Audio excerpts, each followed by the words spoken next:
All right, so today my wife's seen this in the store and goes, this might work on your layout somewhere, this cardboard. And I said, it would work great to make a dummy wall. It takes me a second to take it off the hook, and it hangs on the side of the layout. It blocks all this stuff back there.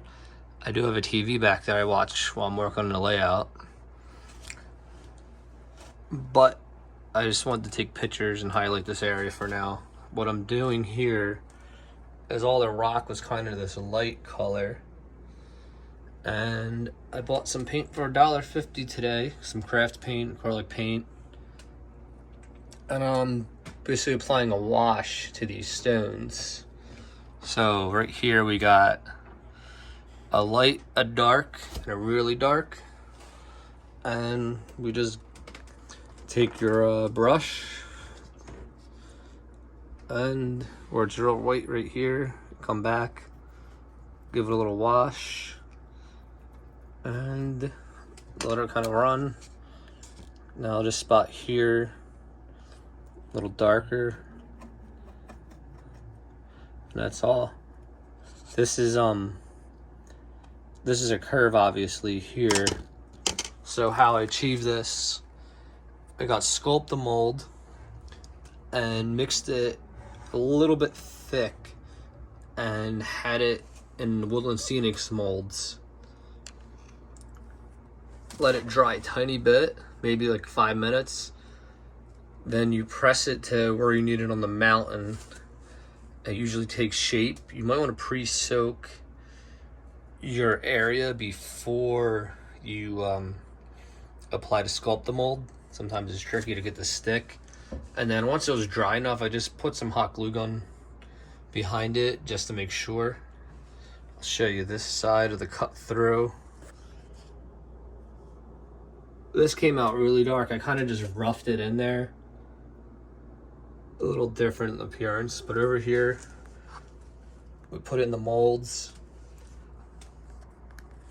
And you can also just put it in real smooth without the molds here, and you get some sculpting tools, and you can kind of scrape in your own terrain. You can just take one of the pieces and just scrape it, make an indent. It's easy to work with, change. I'll give you a heads up though, it does take a lot of time to dry. You have tons of work time. You can always go back and re-scrape it.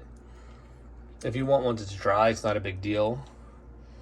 But I mean, I was using the Woodland Scenics washes, but I just seen some gray paint today, and I said, let me try that on my rock, because I feel like they're way too light. If you watch the last video, you could see, I think I have some footage coming through here.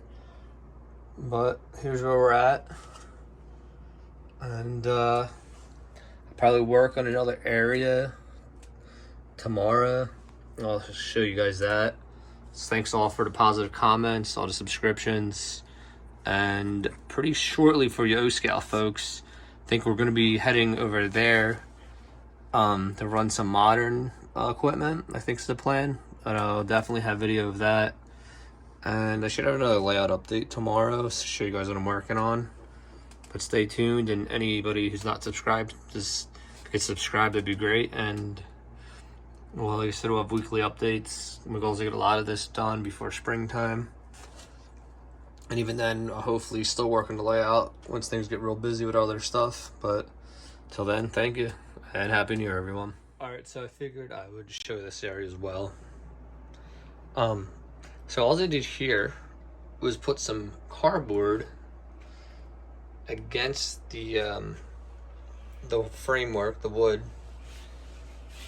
And this is plaster cloth, and then starting here, I got Sculpt the mold and worked it into the cardboard, and then scraped and carved, and this is the result you get.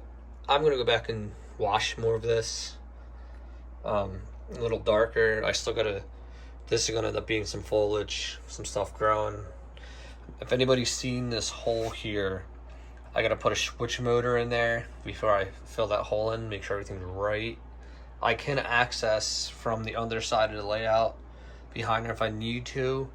This is why I always feel building an open grid layout is just such an advantage. It's so easy to make changes. As you can see, the framework is open, and then I just build risers to get the height I need. And like this area, all I did was just added some material and cut away the old stuff when I did it. This makes it so much easier to have the open framework. I'll show you a better picture. So this is underneath the talon area. You just build your supports and then add your risers for the deck. Whole layout's basically like this. Makes wire management easy. And if you need to make a height change, it's real simple. I've used a lot of the plaster cloth going from the deck, or the sub road bed is the correct term, to down here, and then along here to the river. Use the same method, just plaster. I mean, it's so easy to work with. Any cuts, any changes, all you gotta do is take a drywall saw and it comes right up. And then this piece I did use some pink foam, and this is gonna probably get some trees and stuff. I'm not sure yet. I still gotta paint a lot of track and stuff back here before I really get technical. So for now, it's gonna kind of just be out of the way. And I think tomorrow I'm gonna work on this area. It's starting to bother me. I gotta patch all that up since I put this track in all the way to the inside. But I figured that's where I'm at. And at the end of the video, I will put in a before and after picture of the stonework I was just working on.